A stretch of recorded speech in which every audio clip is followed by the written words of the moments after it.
자, 우리 마태복음입니다. 마태복음 17장, 오늘 8번째 시간입니다. 마태복음 17장 7절로 9절, 그리고 베드로후서 1장 16절로 18절, 그리고 세 번째는 로마서 12장 1절로 2절, 세 부분을 한번 우리가 봉독하는데, 오늘 제목은 변화받는 자의 마음.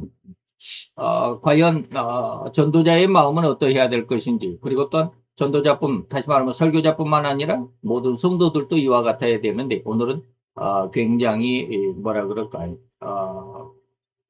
일반적인 생각으로서는 불가능한 그런 요구를 하는 그런 내용이 될 것입니다. 물론 다음 시간부터 한 3시간 정도도 이와 비슷한 내용입니다만 조금 다르지만 비슷한 내용이 이어지고 있습니다. 자, 우리 세 군데를 한번 같이 봉독하도록 하겠습니다. 예수께서 나와 저희에게 손을 대시며 가라사대 일어나라 두려워 말라 하신뒤 제자들이 눈을 들고 보매 오직 예수 외에는 아무도 보이지 아니하더라. 저희가 산에서 내려올 때 예수께서 명하여 가라사대 인자가 죽은 자 가운데서 살아나기 전에는 본 것을 아무에게도 이르지 말라 하시니. 베드로후서입니다. 우리 주 예수 그리스도의 능력과 강림하심을 너희에게 알게 한 것이 공교히 만든 이야기를 쫓은 것이 아니요 우리는 그의 크신 위엄을 친히 본 자라. 지극히 큰 영광 중에서 이러한 소리가 그에게 나기를 이는 내 사랑하는 아들이요 내 기뻐하는 자라 하실 때 저가 하나님 아버지께 존귀와 영광을 받으셨느니라. 이 소리는 우리가 저와 함께 거룩한 산에 있을 때 하늘로서 나옴을 들은 것이라. 로마서입니다. 그러므로 형제들아 내가 하나님의 모든 자비하심으로 너희를 권하노니 너희 몸을 하나님이 기뻐하시는 거룩한 산 제사로 드리라. 이는 너희의 드릴 영적 예배니라. 너희는 이 세대를 본받지 말고 오직 하나님을 마음을 새롭게 함으로 변화를 받아 하나님의 선하시고 기뻐하시고 온전하신 뜻이 무엇인지 분별하도록 하라. 아멘. 자, 이거 뭡니까? 자, 오늘 본문 말씀을 세 군데를 말씀을 드렸습니다. 오늘 본문의 마태복음 17장 7절로 9절이고요. 거기에 이제 참고로 베드로후서 1장을 말씀드렸고, 오늘 설교의 중심이 로마서 12장 1절로 2절입니다. 그래서 로마서 12장 1절로 2절에 보니까 너희는 뭡니까? 우리의 몸을, 이 말이죠. 너희의 몸을 하나님이 기뻐하시는 거룩한 산제사로 드리라. 그러면서 두 번째는, 첫 번째는 거룩한 산제사의 그 육신의 삶을 살아라라고 하는 것이고, 두 번째는 너희는 이 시대를 본받지 말고 오직 마음을 새롭게 해라. 그리고 변화를 받아라라고 하는 것이고, 그 다음에 세 번째는 하나님의 선하시고 기뻐하시고 온전한 뜻이 무엇인지 분별하도록 하라라고 하는 이 세 가지의 요구를 오늘 사도 바울은 우리에게 하고 있습니다. 그래서 오늘은 변화받는 마음, 어떤 마음이 변화를 받았나 이 말이죠. 우리는 늘 너무나도 말은 잘하죠. 우리는 하나님의 말씀대로 산다, 성경대로 산다, 성경대로 산다, 성경적인 신앙이다라고 이렇게 말하지만 과연 우리는 그러한 마음 아니면 또 그러한 믿음인가, 성경적인 믿음이고 성경적인 마음인가라고 하는 것을 한번 더듬어 살펴봐야 합니다. 그리고 제가 방금도 제목을 말씀을 드릴 때 그런 말씀을 드렸습니다. 오늘은 여러분들이 아주 뭐라 그럴까요? 그 도달하기 어려운 아주 극한의 그러한 곳. 에베레스트 산을 정복한 사람은 있지만 에베레스트 산을 아는 사람은 거의 대부분이죠. 온 지구상에 많은 사람들 중에 85억 정도 되지만 에베레스트 산을 모르는 사람이 거의 없을 정도죠. 그러나 모르는 사람은 불과 몇 사람 안 된다라고 하는 것처럼 오늘 이 말씀은 여러분들에게 아주 최고의 그런 어떤 아주 극한의 내용을 요구한다라고 하는 것을 말씀을 드릴 것입니다. 그러나 이것을 이뤄낼 사람은 초장부터 여러분들에게 실망을 드릴 수도 있겠지만 이것을 이루어낼 사람은 상당히 없다.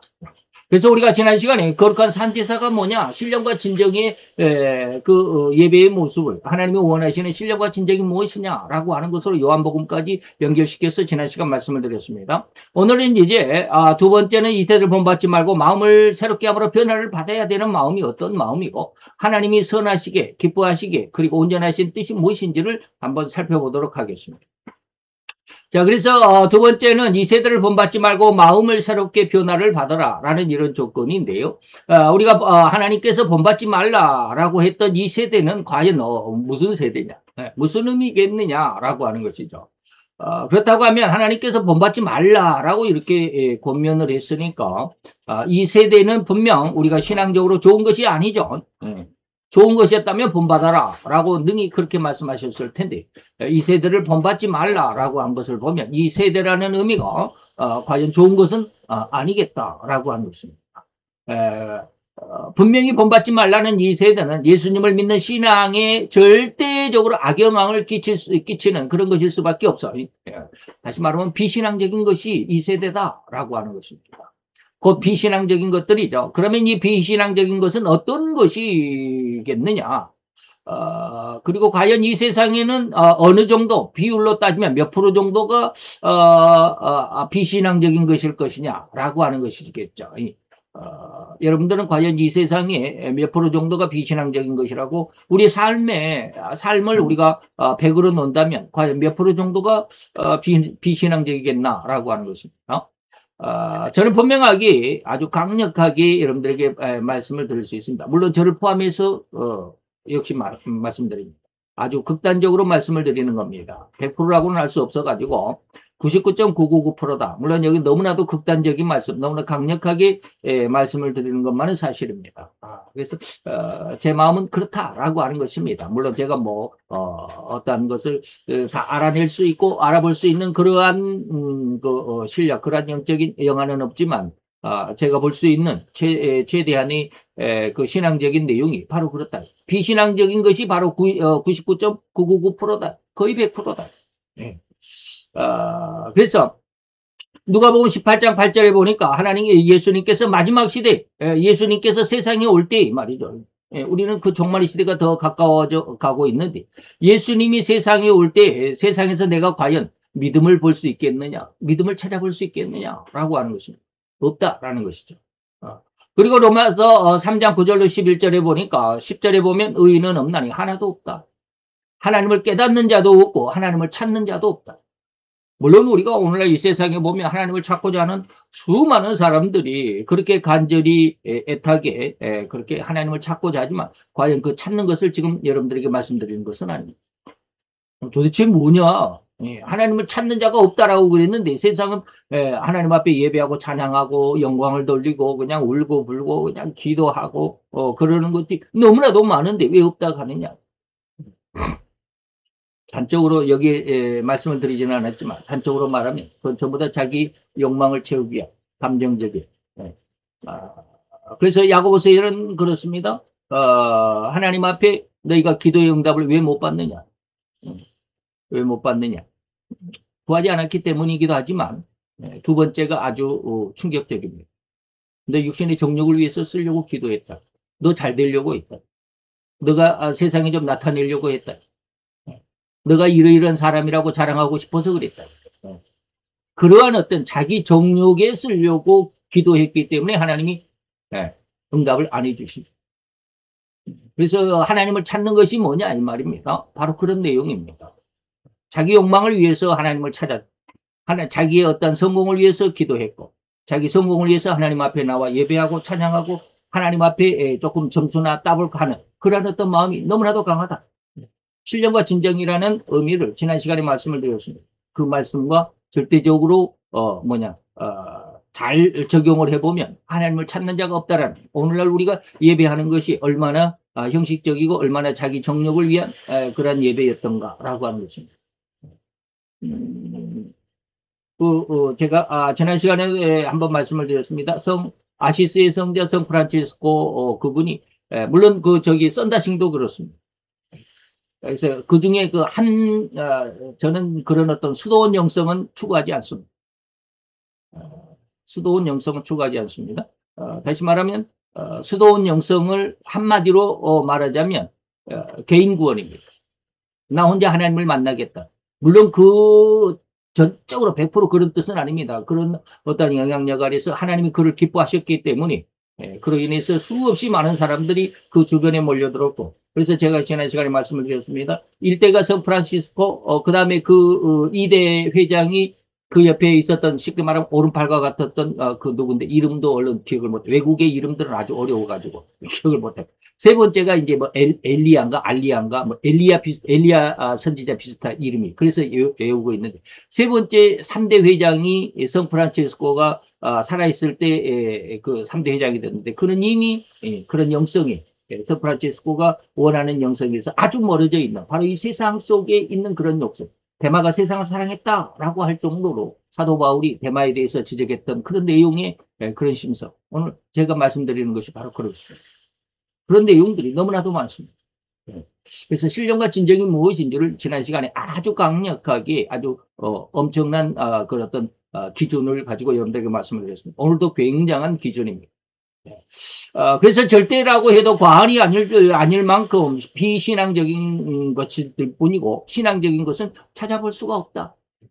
그래서 예레미야에서 5장 1절에 뭐라고 그랬느냐 하면, 하나님께 이런 말씀을 명령을 받았습니다. 예레미야가 하나님께서 이 예루살렘을 내가 징벌하겠다라고 그러니까 그러면 안 됩니다 라고 했더니, 하나님께서 이렇게 이야기합니다. 네가 하루 종일 예루살렘 거리를 빨리 왔다 갔다 하면서 그 넓은 거리를 찾아보고 네가 좀 깨달으라. 너희가 만일 공의를 행하고 진리를 구하는 자를 단 한 사람이라도 찾으면, 몇 사람? 단 한 사람이라도 찾으면 내가 이 성을 멸망시키지 않겠다. 요나와 똑같죠. 요나. 그리고 그 아브라함이 그 소돔과 고모라 성이 멸망시키려고 하나님이 보내신 세 천사 가운데 마지막 두 천사는 먼저 앞서가고 마지막 한 천사가 남았을 때, 그는 여호와 하나님을 대리한 대천사, 그와 함께 말씀하실 때 소돔과 고모라 성 50명 의인을 찾아볼 수 있냐? 45명, 40명, 30명, 10명. 그래서 멸망을 받은 것처럼 오늘 예레미야에게는 하나님께서 말합니다. 10명도 아니고 단 한 사람만 이 예루살렘, 이 거룩한 하나님을 섬긴다라고 하는, 하나님을 가장 기뻐하시게 한다라고 하는 그 세상 모든 도시 중에서 제일 뛰어난 으뜸가는 도시 예루살렘 거리를 빨리 왔다 갔다 하면서 정신없이 쏜살같이 왔다 갔다 이리저리 그냥 단 한 사람 찾을 수 있나 봐라. 찾는다면 내가 이 예루살렘을 용서해 줄게. 니느웨처럼. 회개하면 내가 40일 후에 멸망이 아니라 용서해주고 구원해 줄게 라고 하는 거죠. 근데 단 한 사람도 찾지 못했습니다. 자, 교회에 가면 신앙적인 것을 찾을 수 있겠습니까? 저는 아니라고 봅니다.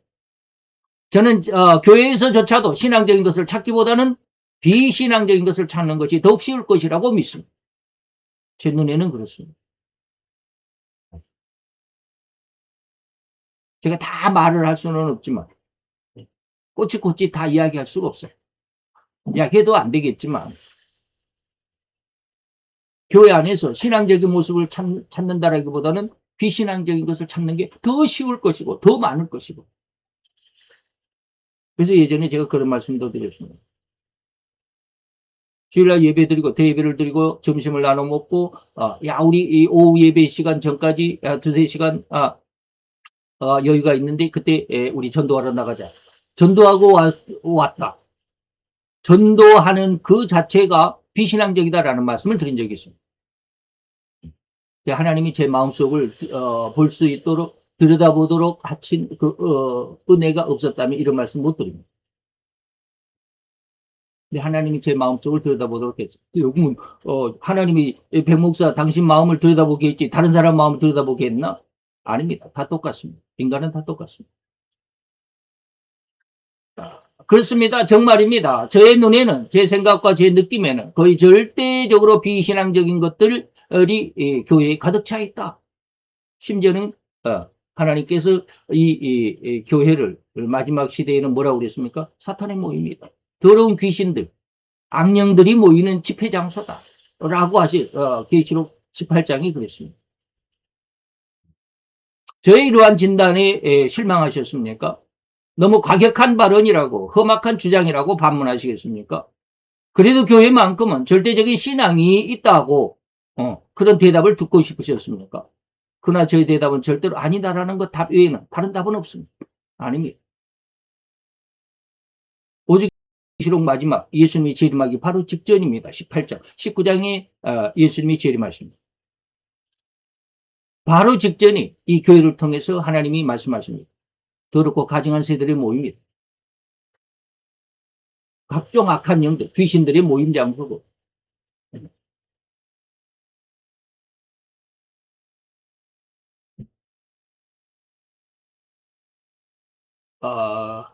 그 말씀을 한번 보여드릴게요. 다 아시겠지만,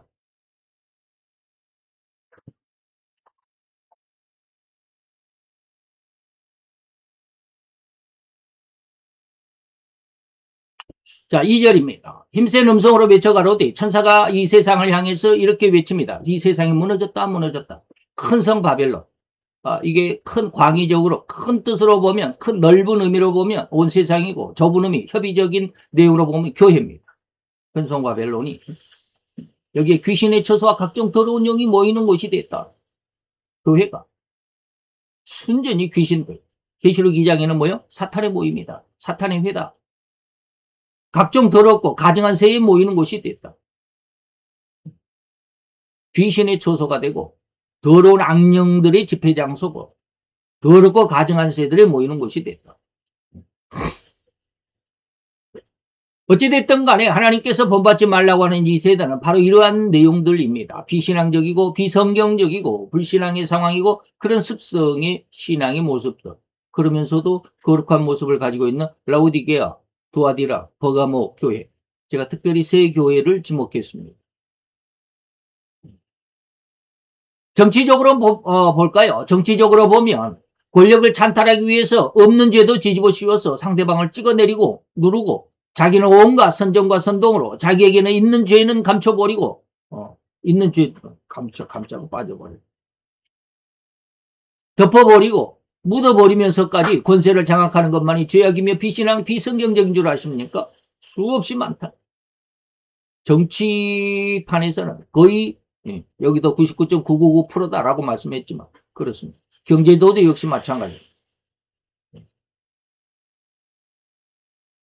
세상을 살아가고 타인을 내 마음대로 이리저리 부릴 수 있는 권세는 돈의 힘이 가장 큰 것으로 여기고 그래서 돈을 얻기 위해서는 있는 것은 감추고 더 많은 돈을 위해서는 온갖 부정과 부패와 탈법과 불법으로 이리저리 감추기도 하고 남의 이목을 속이면서 뒷돈을 챙기면서 시체말로 돈 세탁까지 오직 불법적인 방법을 동원하여 엄청난 부를 축적하는 등만이 과연 비신앙적이고 비성경적이다란 말인가? 아니다. 그 외에도 너무 많다. 오늘날 지금 캄보디아 사태, 그 옆에 그 태국, 그리고 미얀마, 라오스, 이 동남아 쪽 지금 난리법석이죠. 우리나라 청년들 1000명이 지금 거기에 잡혀서 감금되고 그 뭐라 그럴까요? 도망가지 못하게 구금돼가지고 여권 뺏기고 거기에 우리가 흔히 말하는 우리가 요즘에 흔히 그 핸드폰을 통해서 대출 필요하십니까? 뭐 당신 통장이 무슨 여기에 노출이 돼가지고 뭡니까 불법 자금 세탁에 뭐 도용됐습니다. 이러한 그 보이스 피싱들 전부 다 거기에 지금 동원돼 있다라고. 지난주에는 그 중에 26명인가가 구출되어 가지고 우리나라에 지금 들어와 있다. 그러나 1000명 정도는 아직도 중국인들에 의해서 지금 같이 뭐랄까 거기에 동원된 게 아니라 그들에 의해서 지금 끌려다니면서 지금 캄보디아를 탈출했다. 이런 내용들 지금 뉴스거리에 난리법석이다. 꼭 그것들만이 진짜로 불법이겠나? 교회 안에서는 없겠나? 이러한 일들은 절대로 뭡니까? 조족지혈이다. 조족지혈. 세 발의 피다 이 말입니다. 세상의 모든 측면이 다 이와 같습니다. 예술계에서도 그렇습니다. 문학계에서도 그렇습니다. 스포츠계에도 역시 마찬가지입니다. 난리법석이죠. 어디거나 하나 깨끗한 곳이 없습니다. 심지어 학문계에서조차도 이러한 흉악한 일들은 셀 수 없이 많다는 것을 부인할 수가 없을 것입니다. 우리 이 신학계에서도 역시 마찬가지입니다. 우리가 이 시원하고 맑은 바람을, 공기를 호흡으로 들이마시고 내쉬는 것까지 죄라고 한다면 여러분들은 그것을 어떻게 판단하시겠고, 또한 제 말에 여러분들 수긍하시겠나요? 여러분들이 지금 숨 쉬고 있는 것 같이 다 죄다. 그러면 여러분 이해하시겠나요? 아주 강력하게 최고의 어떤 기준을 여러분들에게 지금 말씀드리고 있는 겁니다. 맑은 공기나 맑은 바람이 죄라는 말이 아닙니다. 공기나 바람이 죄가 아니라 그렇게 좋은 것들을 마시는 의도, 그런 좋은 공기와 좋은 바람을 마시고 살아가는 너 자신의 심성이 이 말이에요. 바로 인간은, 그러한 인간은 오로지 죄악을 저지르기 위해서 안간힘을 쓰는 존재라는 의미입니다.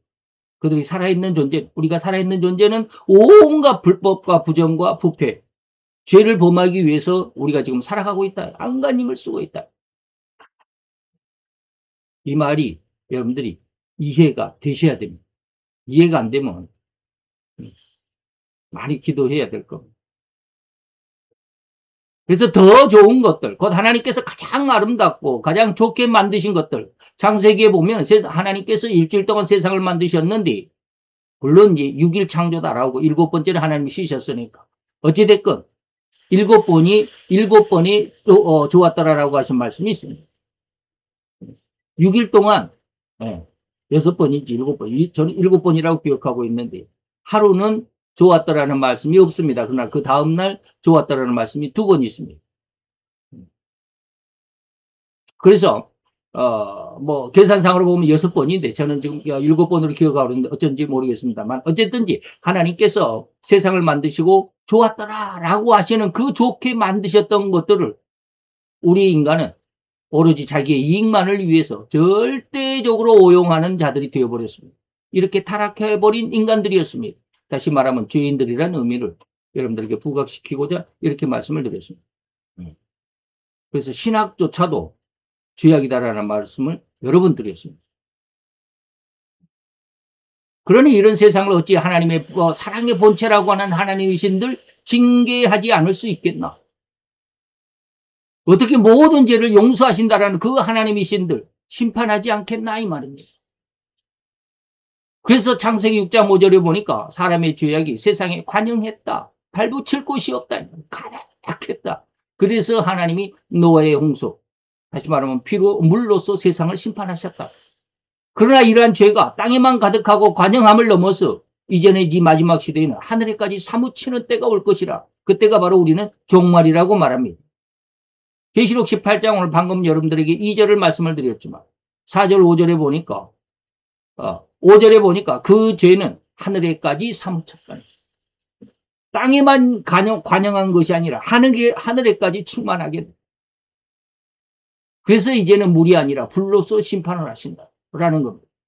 그래서 저는 이러한 세상, 곧 하나님께 징계를 받아야만 하고 받을 수밖에 없는, 그래서 이 받을 수밖에 없다라는 말 외에 달리 그 어떠한 방도도 찰 수 없는 이 세상을 지칭하는 단어로 쓰고 있으며, 이러한 세상이 그래도 아직은 나름대로 유지되고 있는 이 상황을 저는 세상의 법칙이라고 지금 말하고 있습니다. 세상과 세상의 법칙. 그래서 이 세상과 세상의 법칙은 절대로 본받아서도 안 되고 본받지도 말아야 하며 결코 곁눈질조차 주지 않아야만 한다라는 말입니다. 근데 제가 지금 드리는 말씀은 최고의 그 어떤 어마어마한 큰 기준이다. 최고의 기준이다. 근데 이 기준을 따라 살아갈 사람이 있겠나? 저를 포함해서 99.999%가 비성경적이고 비신앙적이라고 말했으면 없다라는 말이죠. 성경대로 살아갈 사람이 없다. 이러한 세상이나 세상의 법칙에 그 호리만한 것이라도 내게 남아있다면 역시 나도 하나님의 징계와 심판의 칼날 아래에 있어야만 한다는 이 사실, 또한 강력하게 신자들이 자신의 내리에 심고 흔들리지 않는 신앙의 철칙으로 삼아야 합니다. 무조건 하나님은 사랑의 하나님이시고 용서하시는 하나님이니까 이러한 심성이 이러한 신앙의 철칙으로 삼아야 이렇게 자기 자신에게 남아있는 이 죄를 심판의 칼날 아래 있다라는 사실을 강력한 우리의 신앙의 중심으로 그리고 거기에서 우리가 벗어날 수 있어야만 한다는 그런 어떤 마음, 신앙의 철칙으로 삼아야 하는 그 마음, 그 신앙이 우리는 바로 진실된 변화의 마음이다 라고 하는 것입니다. 마지막 세 번째입니다. 하나님이 선하시고 기뻐하시고 온전하신 뜻이다 라고 이렇게 했는데 이것을 아는 성도가 되고 그 안에 자라가야만 합니다. 이는 절대로 하나님에 대한 가장 정확하고 올곧은 신앙을 의미한다 라고 해석하겠습니다. 곧 하나님이 선하게 여기시는 것, 기뻐하시는 것, 그리고 하나님의 진정한 의도인 온전하신 뜻을 안다라는 것이 과연 진정으로 하나님에 대한 가장 정확한, 가장 올곧은 신앙이 되는 기준점이 된다라고 하는 것입니다. 이러한 목회자, 이러한 설교자, 그리고 이러한 성도가 되어야 된다. 그럼 하나씩 한번 차근차근 알아봅시다. 먼저 하나님의 선하신 뜻이 무엇일까? 하나님의 선하신 뜻이 무엇이라고 여러분들 생각하십니까? 얼핏 이해되지 않는다면 반대로 하나님께서 가장 싫어하고 가장 가증히 여기시는 것을 아마 찾아보면 그 반대가 되겠죠. 레위기서 20장에서 하나님께서는 모세에게 강력한 금령을 내리셨습니다. 모세에게 일러 가라사대라고 하면서 내가 너희 앞에서 쫓아내는 족속의 풍속을 쫓지 마라. 내가 그들의 모든 풍속을 가증히 여긴다라고 이렇게 말씀하셨습니다. 세상의 풍속, 방금 우리가 앞에서 말하는 이 세대 바로 그런 내용들. 물론 여기 레위기서 20장에 기록된 것만이 아니라 더욱더 수많은 가증한 일들, 곧 하나님을 거역하고 하나님의 의도고 하나님의 뜻이라고 하는 것을 반대하는 온갖 잡스러운 일들과 귀신 같은 일들과 마귀를 추정하는 모든 일들과 아마도 인간이 행하는 거의 모든 일이 다 여기에 속할 것이며 하나님을 절대로 거역하는 일일 뿐이라는 것을 강력하게 여러분들에게 강조해 드리고 싶습니다. 세상의 모든 삶이 다 죄악의 삶입니다. 신약에서 사도 바울도 이러한 인간의 습성을 육체에 현저한 일이라고 지목하기도 했습니다. 그래서 갈라디아서 5장 19절로 21절 여러분들이 너무나도 잘 알 것입니다. 육체의 현저한 일은 이러이러한 것이다 라고 하는 것입니다. 음행과 더러운 것과 호색과 우상숭배 이런 것들뿐만 아니라 더 많습니다. 마지막에 그와 같은 것들 했으니까 이거 여기서 말하는 것 외에 더 많은 것들이 있다. 인간의 삶 자체가 아까 말씀드렸습니다. 우리가 숨 쉬는 것까지 우리가 호흡하는 그 숨 쉬는 것까지 우리는 왜 살고 있냐? 숨 쉬는 것을 살고 있는 거죠. 왜 살고 있냐? 죄 짓기 위해서 살아가는 인생일 뿐이다 라는 것을 말씀을 드렸습니다. 곧 이러한 모든 인간적일 수밖에 없는 일은 절대로 죄의 일이라고 해야만 할 것이고 마귀의 세 가지 유혹으로 인한 인간의 전적인 죄성의 삶이라고 해야만 올 것이 아니겠나 이 말. 이제 이러한 인간이 살아가면서 행할 수 있는 일들 거의 모든 것들을 제외하면 하나님의 선하신 뜻이라고 방금 말씀드렸던 이러한 내용들을 제외하면 바로 그것이 하나님의 뜻이야. 쉽게 말하면 세상을 본받지 않는 거야 라고 하는 것입니다. 그게 바로 하나님이 선히 여기시는 일이야. 곧 절대로 없어지지 않는 하나님의 말씀을 순종하는 일이다. 그래서 요한복음 6장에 보면 너희가 하나님의 일을 해라. 육신의 일을 위해서 육신의 떡을 위해서 육신의 일을 하지 말고 하나님의 일을 하라. 도대체 하나님의 일이 뭡니까? 라고 물었잖아요. 그랬더니 뭐라고 해요? 하나님의 일이 뭐요? 하나님의 보내신 자를 믿는 거예요. 하나님의 보내신 자가 누구예요? 예수를 믿는 거예요. 나 예수 잘 믿는데 예수 십자가 때문에 내가 구원을 받았고 영원한 생명의 멸망에서 생명으로 구원을 받았고 천국의 자녀인데요? 라고 말하겠습니까? 예수를 믿는 게 뭐예요? 그 십자가의 대속만을 믿는 거예요? 예수님의 절대적인 정체가 뭐냐? 예수님은 원래 말씀 하나님이셨습니다. 그 말씀 하나님이신 말씀은 뭐예요? 세상을 창조하셨습니다. 그 세상을 창조하신 그 말씀 안에 내가 들어있습니다. 근데 그 말씀은 세상을 창조했다? 그 창조하신 말씀은 곧 무엇이었다? 내 생명이었다. 요한복음 1장 4절입니다. 그 말씀이 너희 가운데 있으며 내 말이 너희 가운데 있으며 내가 원하는 대로 기도한 대로 구하라 그리하면 이루리라. 그 말씀이 믿어져야 돼요. 그 말씀이 뭐라고 그랬습니까? 내가 세상 심판에 대한 그 책망, 심판에 대한 책망이 뭐요? 세상 왕을 내가 이겼다라고 말씀하시죠. 그 말씀이 없어지지 않는 하나님의 말씀을 순종하는 그 말씀을 내가 받아들이는 일인데 이게 참 어려운 일입니다. 믿어진다라고 하는 게 믿는다라고는 하지만 믿어진다라는 게 정말 어렵습니다. 그래서 하나님의 말씀은 뭐다? 1.1핵이라도 없어지지 아니하고 다 이루어질 거야. 그리고 난 다음에 종말이 올 거야. 라고 하는 것입니다. 그 절대로 없어지지 않고 기록된 대로 100% 완전하게 이루어져야 할 말씀입니다. 성경 말씀입니다. 이 말씀을 중심으로 절대적인 순종과 복종만이 하나님의 의도를 전적으로 따르는 일이고 곧 하나님이 선히 여기시는 일이라고 할 수 있습니다. 그럼 하나님이 기뻐하는 성도, 어떻게 해야 하나님이 나를 기뻐할까? 어떤 성도가 하나님을 기뻐하시게 하고 하나님이 나를 기뻐할까? 이러한 성도 여러분들은 아시고 계십니까? 이거는 표리부동이다. 하는 말처럼 겉과 속이 같은 자여야만 한다. 겉과 속이 다른 사람들이 너무나도 많습니다. 말은 그렇게 하는데 실제가 안 돼요. 저도 여기에 속해 있습니다. 말은 지금 여러분들에게 아주 굉장히 강력하게 말씀을 드리지만 네가 기도한 대로 원하는 대로 구하라 그러면 이루리라. 안 이루어지고 있잖아요. 그래서 제가 지금 그것 때문에 하나님 앞에 많이 기도하고 있습니다. 왜 안 됩니까? 시쳇말로 겉다르고 속다르다라는 말처럼 여기서 이런 말로 저기서는 저런 말로 거기서는 그런 말로 온갖 아양과 시시때때로 임기응변식으로 그 상황만 벗어나고자 하는 그러한 성격, 그러한 말. 앞뒤가 안 맞는 여기저기가 여기서 한 말과 저기서 한 말이 다른. 근데 그것은 그 사람은 그것을 그렇게 말한 자기가 그렇게 지금 말하고 행동하는지를 모르고 사는 자기 자신을 모릅니다. 그래서 여기서는 이런 말로 온갖 인기를 얻는 것 같으면서도 금시 돌아서면 그 말이 거짓이고 자기를 드러내고자 하는 선전일 뿐이었다는 것을 알게 되는 그러한 자들의 심성은 절대로 그런 것은 하나님이 기뻐하신 자가 아니다. 그런데 세상 사람들은 99.995%는 이렇게 삽니다. 나는 아니야 라고 말할 수도 있겠지만 저는 인정해 드릴 수가 없습니다. 인간의 그 심성을 하나님이 포기하셨던 한순간 있었습니다. 하나님은 절대로 예수님이 세례를 받았을 때와 변화산상에서 십자가의 사건을 논할 때 두 번 이는 내 기뻐하는 자다라고 말씀하셨습니다. 마태복음 3장에 세례 받았을 때 마태복음 17장의 변화산상에서 곧 여호와 하나님은 예수님을 기뻐하신다라고 하셨을 때 과연 어떤 심성 어떤 생태를 기뻐하셨다라는 것일까? 이는 절대로 자기 생명까지라도 아까워하지 않고 오로지 하나님의 뜻에 따라 살기도 하고 죽기도 할 수 있다는 그런 심성, 그런 믿음이라는 사실을 하나님께 보여드릴 수 있었다. 그래서 여러분들에게 이 말씀을 이제 마태복음 26장에 가서 이 말씀을 다시 한번 더 정확하게 말씀을 드리겠지만 수많은 사람들이 이 말씀을 가지고 많이 설교도 합니다. 이 잔을 할만하시거든 이 잔을 내게서 지나가게 하옵소서. 그러나 내 원대로 마옵시고 아버지의 원대로 하옵소서라고 하는 이 말씀.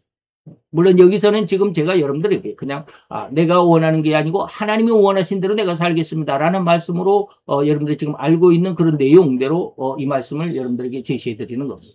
그러나 나중에 이제 우리가 26장에 가서는 좀 더 다른 어떤 의미를 여러분들에게 말씀을 드릴 겁니다. 물론 지금 26장의 강의 내용의 시간이 아니기 때문에 이 정확한 의도의 그 하나님의 의도를 여러분들에게 아직은 말씀드리지는 않겠습니다. 시간이 많이 좀 길어져야 되니까. 자, 이 말씀의 진정한 의미와 의도는 이후 마태복음 26장을 강의할 때 말씀드리기로 하고 오늘은 그냥 일반적으로 이해하고 있는 그 의미로 하나님의 뜻을 발굴하는데 일조하고자 합니다. 곧 예수님은 지금 감난산 한 바위 위에서 성부 하나님께 기도하면서 내 뜻대로가 아니고 아버지의 뜻대로 이루어지기를 원합니다. 라고 기도하셨습니다. 그래서 요한복음 4장에도 6장에도 그리고 히브리서 10장 7절에도 하나님이 다 그렇게 이야기하셨습니다. 예수님께서 이르시되 내 양식은 나를 보내신 이의 뜻을 행하는 것이다. 아버지가 나를 세상에 보내셨으니 아버지의 뜻이 이루어지도록 내가 세상을 살아가는 거야. 마태복음 10장 22장하고 마가복음 10장 45절하고 난 높임을 받고자 존경을 받고자 온 것이 아니고 많은 사람들을 위해서 내 몸을 대속물로 주려고 왔다라고 하는 그 뜻. 아버지가 나를 이것을 위해서 세상에 보내셨지 않는다. 나는 그 뜻을 위해서 산다. 그래서 내가 내려온 것은 내 뜻을 행하려 함이 아니다. 나를 보내신 이의 뜻을 행하려 합니다. 라고 하는 것이죠. 그래서 히브리서 10장 7절에도 봅니다. 두루마리 체계, 다시 말해 성경책이죠. 옛날에는 이런 책이 아니라 두루마리로 둘둘 말아서 있었으니까 나를 가리켜서 기록하는 것인데 이것은 뭐냐? 하나님의 뜻을 행하러 왔다. 기록된 대로 성경 말씀대로 말이지. 곧 하나님이 기뻐하신 일은 앞에서 언급한 하나님이 가증하게 여기시는 일과 그 반대의 것이 무엇인지를 다시 새기면서 하나님이 또한 기뻐하시는 이 일, 곧 자기 육신의 생명일지라도 하나님의 것임을 분명히 알라.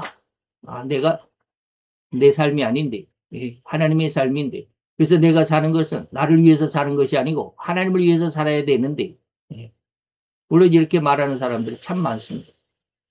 그런데 그 사람들이 그 하는 삶의 모습을 보면 좀 자기 좋을 대로만 살죠. 그래서 이 생명조차 하나님께 헌신하고 충성하는 그런 심성, 그런 믿음으로 성장한 성도, 이것을 의미한다라고 하는 것이 하나님이 기뻐하는 신앙이에요. 마지막으로 하나님이 온전하다라고 말할 때 하나님의 뜻을 헤아리는, 온전하신 뜻을 헤아리는 성도, 지혜로운 성도.